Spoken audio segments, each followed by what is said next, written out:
আসসালামু আলাইকুম ভিউয়ার্স, আশা করি আপনারা ভালো আছেন। মোহাম্মদ জাহিদুল হাসান নামের ইউটিউব চ্যানেলে আপনাদের স্বাগতম। আজকে আমি বনসাই সংক্রান্ত একটা ভিডিও আপনাদের উপহার দেব। আপনারা দেখতে পাচ্ছেন আমার হাতে একটা তেঁতুল গাছ।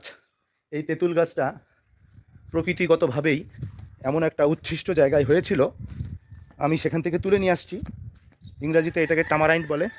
এই তেঁতুল গাছটা দিয়ে আমি বনসাই তৈরি করব।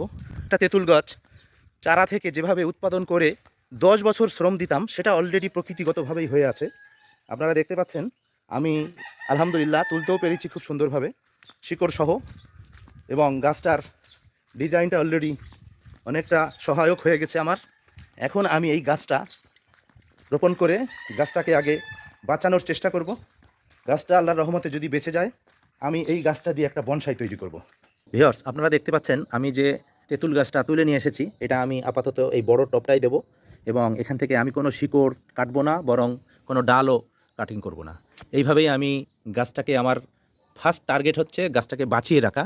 গাছটা যখন বেঁচে সুন্দরভাবে নিজের জীবনটা সামলে নিয়ে বেড়ে উঠবে, তখন আমি আস্তে আস্তে এটাকে আমার সিস্টেম অনুযায়ী বনসাইয়ের রূপ দেব।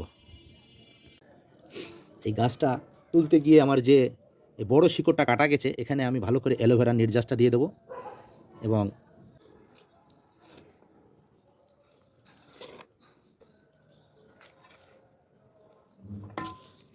ভিউয়ার্স, আমার গাছটা রোপণ করা কমপ্লিট হয়ে গেছে। এখন আমি গাছটার গোড়ায় পানি দিয়ে দেবো। যেহেতু মাটি শুকনা, পর্যাপ্ত পরিমাণ পানি দিয়ে একদম নিচ পর্যন্ত যাতে মাটিটা ভিজে যায় সেই ব্যবস্থা করব। এখন আমার এই গাছটা আমি একটা ছায়াযুক্ত স্থানে রেখে দেবো, যেখানে রোদ না পড়ে। যদিও এখন রোদ নাই, আপাতত আমি এখানেই রাখছি। রোদ উঠলে আমি এই গাছটাকে ছায়াযুক্ত একটা স্থানে রেখে দেবো।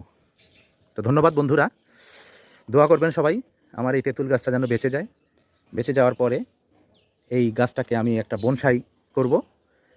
বনসাই করার পরে আপনাদের আর একটা ভিডিও আমি উপহার দেব। সবার সুস্থতা কামনা করে শেষ করছি। আল্লাহ হাফেজ।